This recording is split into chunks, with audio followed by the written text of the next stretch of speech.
Hello friends, welcome to my channel green tube Cooch Behar. আজকে আপনাদেরকে দেখাতে যাচ্ছি আমাদের বাড়িতে যে নাগপুরি সান্তারার গাছটি আছে সেই গাছটিকে।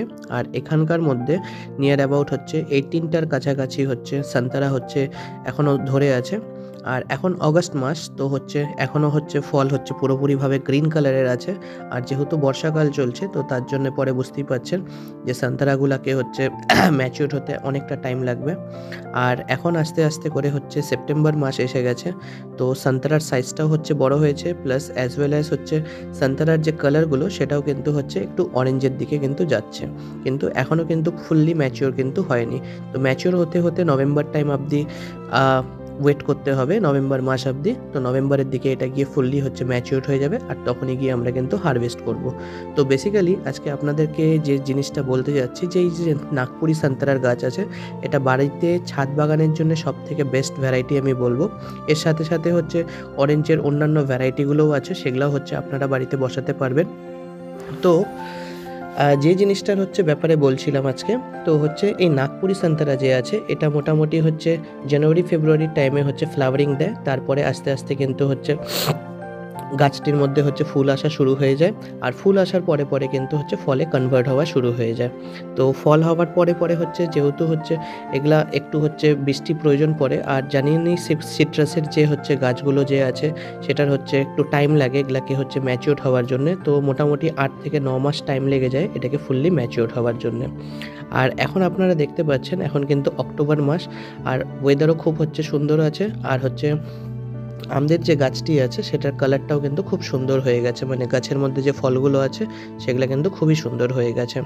তো এগুলাকে আপনারা রেগুলার মেনটেনেন্সের জন্য একটা কাজ করবেন, সেটা গিয়ে নিয়মিতভাবে মাসে একবার করে ফার্টিলাইজারটা দিবেন। আর এরা যেহেতু একটু প্রচণ্ড এদেরকে নাইট্রোজেন রিচ খাবার দরকার, তো তার জন্য পরে আপনারা নাইট্রোজেন রিচ খাবারগুলো দেওয়ার চেষ্টা করবেন, ঠিক আছে। তার সাথে সাথে একটু বোন মিলটাও দিয়ে দিবেন, যাতে গাছের মধ্যে হেলথটা যেটা থাকে সেটা কিন্তু ভালোভাবে হতে থাকে। তার সাথে সাথে কিন্তু ফাঙ্গিসাইড আর ইনসেকটিসাইড 15 ডেজ ইন্টারভ্যালে কিন্তু অবশ্যই কিন্তু আপনারা প্রোভাইড করবেন, তাহলে পরে কিন্তু গাছও হেলদি থাকবে, তার সাথে সাথে কিন্তু খুব সুন্দর ফল কিন্তু আপনারা পাবেন। তো দেখতেই পাচ্ছেন এখন যেহেতু অক্টোবর মাসের শেষের দিকে, ঠিক আছে, তো তার জন্য পরে এখন কিন্তু যে অরেঞ্জগুলো দেখতে পাচ্ছেন সেগুলো কিন্তু খুবই সুন্দর হয়ে আছে। আর তার সাথে সাথে কালারও কিন্তু খুবই সুন্দর হয়ে গেছে এখন। আর দেখতে পাচ্ছেন আপনারা পাতাগুলো, যে এখন পাতাগুলো ইয়েলো ইয়েলো হয়ে যাচ্ছে। এটার মেইন কারণ এখন যেহেতু উইন্টার সিজনে আমরা এন্টার করে যাচ্ছি, আর তার সাথে সাথে ওয়েদারের মধ্যে একটা ড্রাইনেস চলে আসছে, তার জন্য পরে পাতাগুলো যেগুলো থাকবে সেগুলো কিন্তু ঝরে ঝরে পড়ে যাবে। তো তার জন্য পরে আপনারা কি করবেন, এই অক্টোবরের শেষ বা নভেম্বরের টাইমে কিন্তু আপনারা কিন্তু হারভেস্টিংটা করবেন। তো আমি দেখাচ্ছি আজকে হারভেস্টিংটা করে, যে কিছু কিছু ফল যেগুলো পেকে গেছে পুরোপুরিভাবে সেগুলোকে আমরা হারভেস্ট করে নিব। আর এই নাগপুরি সান্তারার একটা ফিচার্সটা আছে, সেটা গিয়ে এটা কিন্তু গ্রিন কালারের যখন থাকে তখনও কিন্তু এটা কিন্তু খুব সুন্দর কিন্তু মিষ্টি হয়, আর পুরোপুরি যখন পেকে যায় তখনও কিন্তু আরও মিষ্টিটা বেড়ে যায়। তো তার জন্য পরে আপনারা কিন্তু গিয়ে এই নাগপুরি সান্তারার গাছ কিন্তু রুফটপ গার্ডেনের মধ্যে কিন্তু অবশ্যই কিন্তু লাগাবেন। আর আমার যে এই গাছটি আছে এটা কিন্তু নিয়ার অ্যাবাউট 5 থেকে 6 বছর পুরানা। আর এটা আগে একটা ছোট ড্রামের মধ্যে ছিল, তারপরে আমাদের বাড়িতে কনস্ট্রাকশন হওয়ার পরে এই একটা ক্যানেল যেটা তৈরি করেছিলাম, তো এই ক্যানেলের মধ্যে বসিয়ে দিয়েছি, আর গাছটা কিন্তু প্রচুর পরিমাণে কিন্তু বড় হয়ে গেছে। তো দেখতে পাচ্ছেন বিভিন্ন জায়গায় সান্তারাগুলো হয়ে আছে, কিছু ম্যাচিওর হয়েছে আর কিছু এখনো ম্যাচুরিটির দিকে যাচ্ছে। আর কালারটাও আপনারা দেখতে পাচ্ছেন খুবই সুন্দর হয়েছে এই বছর।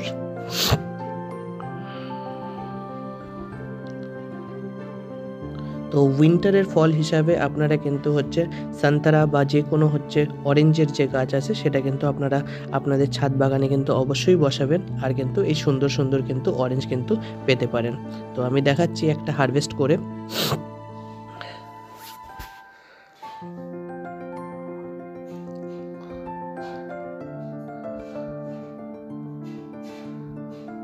এটা সেকেন্ড নাম্বার হারভেস্ট করছি, এটা একটু গ্রিন গ্রিন টাইপের আছে।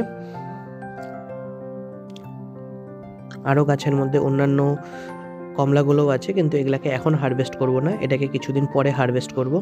এটা জাস্ট টেস্ট করার জন্যই আমরা এখন পেরে ফেলবো গাছ থেকে।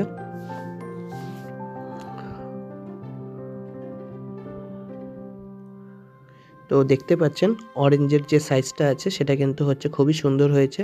তার সাথে সাথে এই নাগপুরি সান্তারার কিন্তু হচ্ছে পিছনের যে ভাগটা থাকে সেটা কিন্তু একটু উঁচা হয়ে থাকে। এটা দিয়ে আপনারা হচ্ছে আইডেন্টিফাই করতে পারবেন যে হচ্ছে এটা নাগপুরি সান্তারা। আর দার্জিলিংয়ের যে কমলাগুলো হয় সেটা কিন্তু অন্যান্যভাবে কিন্তু ডিফারেন্ট হয়, পুরোপুরিভাবে গোল হয়। তো এখন যেটা টাইম যে নভেম্বর পড়ে গেছে, ঠিক আছে? আর ওয়েদারও চেঞ্জ হওয়া শুরু হয়ে গেছে। আর যতগুলো কমলা দেখতে পাচ্ছেন আপনারা সবগুলোই কিন্তু অরেঞ্জ কালারের মধ্যে কিন্তু এসে গেছে। প্লাস অ্যাজ ওয়েল অ্যাজ হচ্ছে যে হচ্ছে গাছের যে পাতাগুলো সেগুলোও কিন্তু পুরোপুরিভাবে ইয়েলো হয়ে যাচ্ছে। এটার কারণ হচ্ছে গিয়ে আর কিছুদিনের মধ্যে এগুলা পাতাগুলো কিন্তু হচ্ছে ড্রপ হওয়া শুরু হয়ে যাবে। আমি আগেও বলেছিলাম যে হচ্ছে উইন্টার সিজনে এটা লেবু গাছের সাথে কিন্তু হয়। তো এটা নিয়ে হচ্ছে বেশি হচ্ছে মাথা খারাপ করার কিছু হয় না যে হচ্ছে গাছের পাতাগুলো কেন ঝরে যাচ্ছে পুরোপুরিভাবে। আর আরেকটা জিনিসও আপনাদেরকে দেখাতে যাচ্ছি, এই টাইমে যে একটা প্রবলেম হয় গাছের মধ্যে বা যে কোনো সিট্রাস গাছেই প্রবলেম হয় উইন্টার সিজনে, সেটা হচ্ছে ডাইব্যাক হওয়া শুরু হয়ে যায় বিভিন্ন ডালের মধ্যে।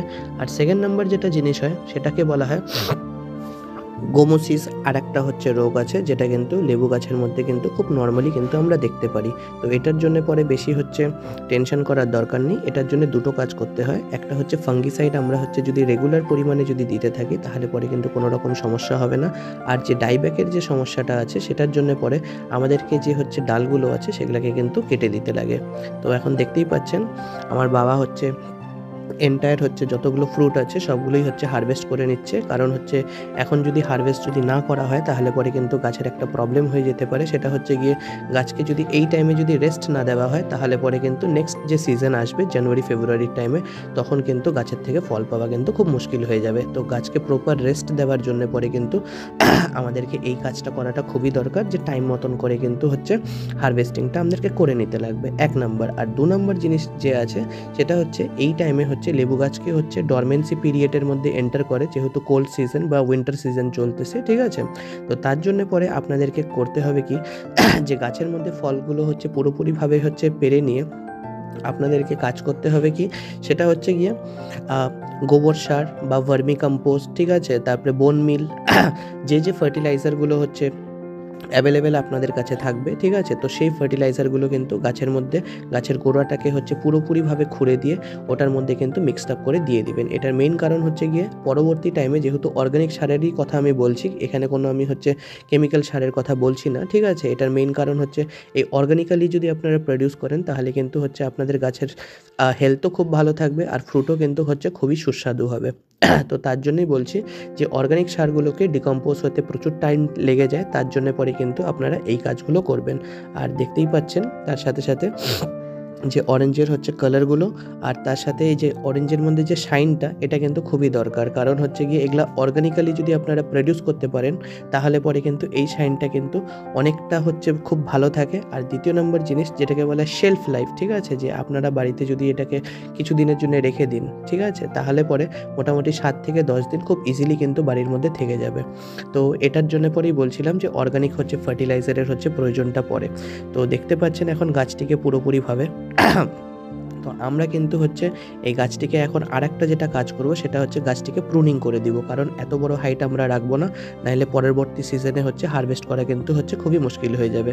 তো তার জন্য পরে কি হচ্ছে যেহেতু গাছের মধ্যে অল্প অল্প ডাইব্যাকও হয়ে গেছে, তার জন্য হচ্ছে গাছের যে জায়গাগুলো হচ্ছে একটু গন্ডগোল আছে প্লাস হচ্ছে হাইটটাও শর্ট করে দিব। তার জন্য পরে আমরা কিন্তু হার্ড প্রুনিং করছি না, কিন্তু হচ্ছে মোটামুটি প্রুনিংটা করে দিব। এটা খুবই দরকার গাছের জন্য, নাহলে পরে কিন্তু গাছের গ্রোথ কিন্তু প্রবলেমেটিক কিন্তু হয়ে যেতে পারে আর গাছের মধ্যে রোগ ব্যাধিও কিন্তু লেগে যাবে। তার জন্য পরে আমরা কিন্তু পুরোপুরিভাবে কিন্তু হচ্ছে গাছটিকে দেখতে পাচ্ছেন যে প্রুন করে দিয়েছি, অ্যাজ ওয়েল অ্যাজ হচ্ছে হাইটটাও শর্ট করে দিয়েছি। কিছু কিছু পাতা রেখে দিয়েছি যাতে এখানে সাইড দিক দিয়ে সাইড ব্রাঞ্চিং যাতে হতে থাকে আর হচ্ছে গাছটি প্রচণ্ড ঝাঁকালো যাতে হয়ে যায়। তো দেখেন এখন গাছটিকে তো যখনই কেটে ফেলবেন গাছের ডালগুলো তার পরেই আপনারা একটা কাজ করবেন যে গাছের মধ্যে কিন্তু হচ্ছে ফাঙ্গিসাইড কিন্তু অ্যাপ্লাই করে দিবেন, নাহলে এই জায়গাগুলো থেকে কিন্তু আবার ডিজিজ কিন্তু হচ্ছে হওয়া শুরু হয়ে যাবে। তো দেখতেই পাচ্ছেন। আর তার সাথে সাথে দেখেন এই ডালগুলো যেগুলো আছে আমরা এগুলা হচ্ছে এখন ফেলে দিব পুরোপুরিভাবে, কারণ এগুলার মধ্যে কিছু কিছু ডিজিজ আছে অ্যাজ ওয়েল অ্যাজ হচ্ছে কিছু ঠিকঠাকও আছে। তো হচ্ছে এগুলার যেহেতু এখন কোনো কাজ নেই তো পুরোপুরিভাবেই ফেলে দিতে হবে। তো দেখতে পাচ্ছেন গাছটিকে হাইটটা কিন্তু প্রচুর পরিমাণে কিন্তু শর্ট করে দিয়েছি। তো ভিডিওটা যদি ভালো লেগে থাকে তো কাইন্ডলি চ্যানেলটিকে লাইক করবেন, শেয়ার করবেন আর অবশ্যই কিন্তু সাবস্ক্রাইব করবেন। Thank you.